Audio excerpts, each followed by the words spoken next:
სპეციალისტები ამბობენ, რომ ქალაქის ისტორიულ ნაწილში მშენებლობა არის დამღუპველი, ისინი ყურადღებას ამახვილებენ ლაგუნა ვერეს ტერიტორიაზე დაგეგმილ მშენებლობაზე, სადაც 52 სართულიანი ცათამრჯენების აშენება არის დაგეგმილი. ექსპერტები ამბობენ, რომ ეს ტერიტორია ღვარცოფულის საშიშროების ზონაა და აქ ამხელა მასშტაბის მშენებლობა არ შეიძლება. ექსპერტები ამბობენ ასევე იმასაც, რომ ხდება ქალაქის გეგმიდან გადახვევა და ბრმად კოეფიციენტების მომატება იმ ადგილზე, რომელიც არის სარეკრეაციო ზონა. ამ შემთხვევაში ყურადღება მახვილდება ალექსიძის 15 ნომერში დაგეგმილ მშენებლობაზე, რომელიც ეკუთვნის ქართული ოცნების მილიონერ დეპუტატ გოჩა ენუქიძეს, რომელსაც ამ ტერიტორიაზე სურს 40 სართულიანი ცათამრჯენის აშენება.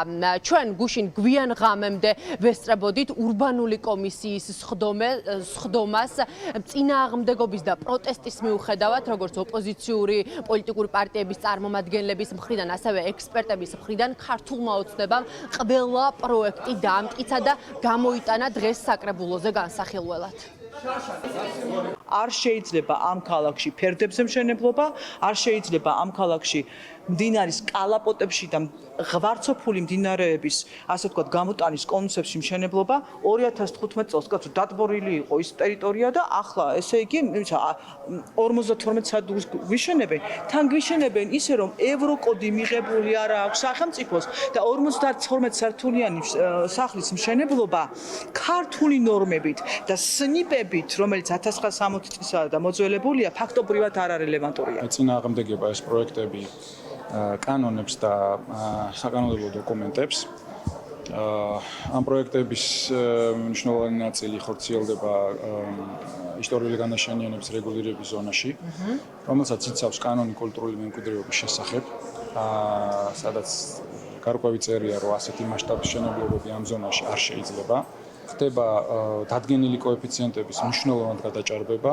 ეს კოეფიციენტები და ეს პარამეტრები კი არსებობს იმისთვის, რომ უზრუნველყოფილი იყოს ქალაქის მდგრადი განვითარება. საკითხი არის ის, რომ საკმარის კვლევებს არ ვაკეთებთ და იმ წინაპირობებს, რაც ვიცით, არსებული კვლევების ან სხვა ცოდნიდან გამომდინარე, რა შეიძლება იყოს პრობლემები, ის პრობლემები არის საკმარისად განხილული და პასუხი არ აქვს გაცემული. ყველაფერი სახეზეა, რომ პრობლემა შეიძლება იყოს.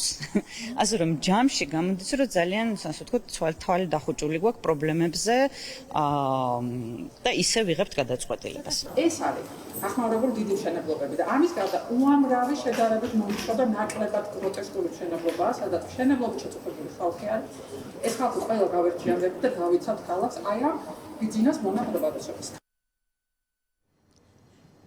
დღეს ზუსტად 2 საათზე საკრებულოს სხდომა არის დაგეგმილი. შეიძლება ითქვას, რომ დღეს საკმაოდ მწვავე განხილვა გველოდება, რადგან ოპოზიცია დღეს კიდევ ერთხელ შეეცდება, რომ ქართულ ოცნებას არ მისცეს იმის საშუალება, რომ სადაო პროექტების განაშენიანების რეგულირების გეგმა დაამტკიცონ იმ პროექტების, რომელიც ქართული ოცნების წევრებთან და მათ მეგობარ ბიზნესმენებთან არის დაკავშირებული და მათი ბიზნეს ინტერესებია ამ ყველაფერში.